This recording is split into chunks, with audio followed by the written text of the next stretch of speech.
Ce bâton de bois a contrôlé le commerce pendant plus de 700 ans, puis il a disparu de l'histoire. Le dialogue concernant l'échiquier, rédigé en 1179 par Richard FitzNigel, trésorier du roi Henri II, contient des instructions détaillées pour tailler des encoches dans du bois de noisetier. Une entaille de l'épaisseur d'une paume représentait 1000 livres, la largeur d'un pouce, 100 livres, la largeur d'un grain d'orge, 20 shillings. Un penny nécessitait une simple incision qui ne retirait aucun morceau de bois. Il ne s'agissait pas de métaphore, mais bien de dénomination du système financier qui régissait l'Angleterre de 1100 à 1826. En 1100, le roi Henri Ier instaura le système du bâton de comptage pour enregistrer les dettes dues à la couronne. Le bâton était entaillé pour indiquer le montant, puis fendu en deux dans le sens de la longueur. La partie la plus longue, appelée le stock, revenait au créancier. La partie la plus courte, appelée la feuille, revenait au débiteur. Le grain du bois créant un motif unique, les deux moitiés ne pouvaient correspondre qu'entre elles. La contrefaçon était donc physiquement impossible. Pendant 726 ans, c'est ainsi que l'Angleterre suivit les impôts, enregistra les prêts et émit la dette publique. Comment créer une banque centrale sans argent? La Banque d'Angleterre fut fondée en 1694. Son capital initial provenait d'un prêt d'1 200 000 livres sterling accordé au roi Guillaume III pour financer sa guerre contre la France. Les souscripteurs de ce prêt devinrent les premiers actionnaires de la banque. Cependant, William Paterson et les autres administrateurs fondateurs n'exigèrent pas de paiement en or. La loi bancaire de 1697 stipulait que jusqu'à 80% de toute augmentation de capital de la banque pouvait être payée en bâtonnets. L'institution conçue pour remplacer ce système accepta les bâtonnets comme mode de paiement des actions. Le nouvel ordre financier s'autofinança avec la monnaie qu'il était censé abolir. Le Parlement abolit le système de comptage par bâtonnets en 1782 par la loi sur la vérification des comptes publics. Cependant, l'abolition ne prit pas effet immédiatement. La loi stipulait que les bâtonnets resteraient valides jusqu'au décès des deux derniers fonctionnaires de l'échiquier formés à leur utilisation. Ces derniers ne décédèrent qu'en 1826. Pendant 44 ans, le système demeura en suspens, comme suspendu par la bureaucratie. Durant cette période, 6 siècles de bâtonnets de noisetiers entaillés s'accumulèrent dans les réserves du palais de Westminster. Le 16 octobre 1834, Richard Weobley, chef des travaux du Parlement, ordonna la destruction des barres de comptage. Il chargea 2 ouvriers de brûler les bûches dans les fourneaux qui chauffaient la chambre des lords. Dès le matin, les ouvriers commencèrent à alimenter les flammes. Dans l'après-midi, les fourneaux étaient surchargés. Le soir venu, le cuivre des conduits de cheminée avait fondu. À 18h30, les flammes jaillirent du plancher de l'hémicycle de la Chambre des Lords. À minuit, la Chambre des Lords et la Chambre des communes étaient entièrement détruites. L'incendie était visible depuis le château de Windsor, situé à 22 km de là. Aucune enquête n'a été menée pour déterminer qui avait autorisé l'incendie. Aucune accusation n'a été portée. Charles Dickens évoqua l'incendie dans un discours prononcé le 27 janvier 1855, 21 ans plus tard. Il expliqua que le bois était entreposé à Westminster Hall et que les Londoniens démunis ne manquèrent pas de personnes qui auraient pu l'utiliser comme combustible. Au lieu de cela, des impératifs administratifs exigeaient qu'il soit brûlé sur place. Dickens ne s'interrogea pas sur la nécessité de détruire 7 siècles d'archives financières, mais sur les raisons de cette destruction en une seule journée. La commission parlementaire chargée d'enquêter sur l'incendie a publié son rapport en 1835. Ce rapport attribuait le sinistre à la surchauffe des conduits de cheminée et exonérait toute responsabilité. Il n'abordait pas la décision de brûler les registres plutôt que de les archiver.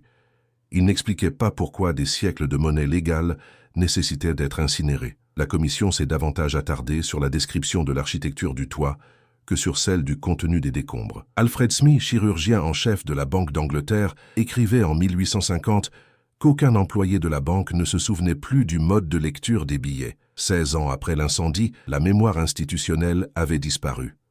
Smith tenta de reconstituer le système de comptage en examinant quelques exemplaires conservés dans des collections privées. Il constata que les valeurs faciales étaient lisibles, mais que la méthode d'authentification avait été perdue. 726 ans d'utilisation continue, 16 ans d'oubli institutionnel total. Que reste-t-il quand les archives disparaissent? La langue perdure. Le mot « stock » vient de la moitié la plus longue du billet de banque divisé, remis aux créanciers. Un actionnaire détient le stock. L'expression « vendre à découvert » désigne le débiteur qui détenait la moitié la plus courte. L'expression « acheter » désigne la position du créancier. À l'origine, un portefeuille désignait un étui pour ranger des documents. Mais le terme est entré dans le langage financier à l'époque du système de billetterie, lorsque les investisseurs transportaient leurs actions en bois dans des classeurs en cuir. Ce ne sont pas des analogies adoptées ultérieurement, ce sont des vestiges du système lui-même. L'architecture du bâtiment a été préservée. Westminster Hall, construit entre 1097 et 1099, est toujours debout. Conçu par Hugh Erland avec des voûtes en pierre et une charpente à marteau pour limiter les risques d'incendie, il fut achevé en 1393. La salle servit aux affaires de l'échiquier à partir du XIIe siècle. La cour de l'échiquier y siégea jusqu'en 1875. Le bâtiment qui abritait les registres comptables a survécu à l'incendie qui détruisit le Parlement. Les chambres de stockage situées sous le palais de Westminster, où étaient conservés ces registres, furent quant à elles détruites. Elles se trouvaient dans la partie incendiée. Charles Dickens n'était pas le seul à s'opposer à la destruction. Joseph Hume, député du Middlesex, avait plaidé avant l'incendie pour la conservation des bâtonnets de comptage en tant que documents historiques. Son objection est consignée dans les débats parlementaires, Hansard, de 1834. Il soulignait que ces bâtonnets représentaient des transactions légales et pourraient être pertinents dans de futurs litiges fonciers. Sa motion visant à surseoir à la destruction en attendant un examen archivistique approfondi fut rejetée. Le vote eut lieu 6 mois avant l'incendie. Les archives de la Banque d'Angleterre confirment l'utilisation de thalie lors de sa fondation. Les premières listes de souscription d'actions conservées dans ces archives mentionnent des paiements en thalie de l'échiquier. Ces listes sont datées de juillet et août 1694. Les montants y sont précisés. Les thalys sont décrites par leur valeur nominale et leur date d'émission. La banque a accepté 600 000 livres sterling de thaly en capital social durant ses premiers mois d'activité, soit 50% de sa capitalisation initiale. Pourquoi l'institution qui remplace un système accepterait-elle la monnaie de ce système comme moyen de paiement? La réponse se trouve dans la structure même du prêt. Le roi Guillaume III avait besoin d'argent immédiatement pour la guerre. La Banque d'Angleterre avait besoin de capitaux pour fonctionner, or l'or était rare. La guerre de 9 ans avait épuisé les réserves anglaises. Les impôts étaient aperçus en billets de banque car les contribuables n'avaient pas de monnaie. Le gouvernement émettait ses billets pour couvrir ses propres dépenses. Un circuit fermé.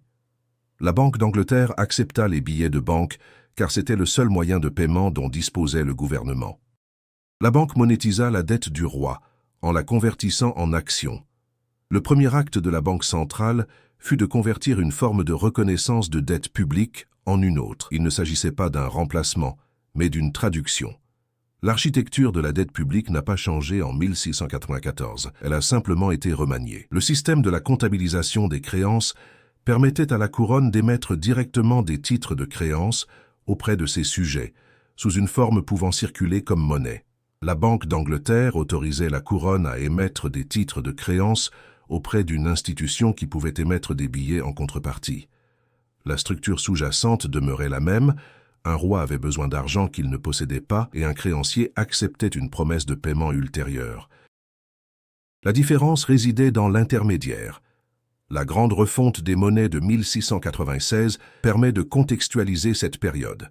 Entre 1696 et 1699, l'Angleterre a retiré du marché et refrappé l'intégralité de sa monnaie d'argent. Les pièces rognées et usées ne valaient plus qu'une fraction de leur valeur nominale. Cette opération a coûté au gouvernement 2 600 000 livres sterling. Durant cette période, l'économie fonctionnait en grande partie à crédit. Les bâtonnets de comptage servaient de principal moyen d'échange. La Banque d'Angleterre a émis ses premiers billets durant cette période. Ces billets étaient garantis par des bâtonnets de comptage. La transition du bois au papier s'est faite alors que l'argent était indisponible. Isaac Newton fut nommé directeur de la monnaie royale en 1696. Il supervisa la refonte des monnaies. Sa correspondance de cette période décrit une contrefaçon généralisée et une pénurie de métaux. Il recommanda des sanctions sévères pour les contrefacteurs et des réformes systématiques de la production monétaire. Il ne mentionna pas les bâtonnets de comptage dans ses rapports officiels. Cependant, les archives de la monnaie royale montrent que, durant la refonte des monnaies, les paiements d'impôts effectués avec ces bâtonnets dépassèrent ceux effectués en pièces. La majeure partie des recettes de l'État, entre 1696 et 1688, parvint sous forme de bâtonnets de bois entaillés. Pourquoi un système qui a fonctionné pendant 7 siècles disparaît-il en 16 ans? Les registres n'étaient pas simplement désuets. Il s'agissait de documents juridiquement valides. Des contrats rédigés au XIIIe siècle étaient exécutoires au XIXe. Des litiges fonciers pouvaient dépendre de ces registres médiévaux. Leur destruction n'effaçait pas les dettes qu'ils enregistraient, mais la preuve de ces dettes. Si vous déteniez un registre attestant que la couronne vous devait de l'argent et que ce registre était brûlé, que restait-il de votre créance? Les archives de la Banque d'Angleterre postérieures à 1834 ne font aucune mention des registres comptables. L'histoire officielle de l'institution, publiée en 1914 par John Clapham, évoque ces registres uniquement dans le contexte de sa fondation. Clapham les décrit comme un système archaïque remplacé par la banque moderne. Il n'explique pas pourquoi la modernisation a nécessité la destruction de ces archives. Il n'explique pas non plus pourquoi une organisation fondée sur ces registres aurait souhaité les effacer de la mémoire.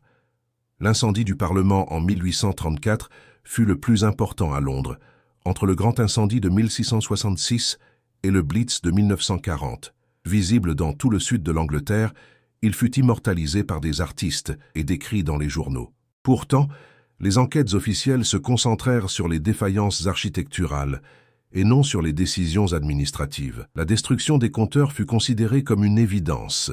Ils étaient obsolètes. L'obsolescence impliquait leur destruction. Personne ne s'interrogea sur leur valeur informative. Que signifie le fait que l'étymologie ait survécu, mais pas les documents? Le langage financier que nous utilisons porte encore les stigmates de l'ancien système.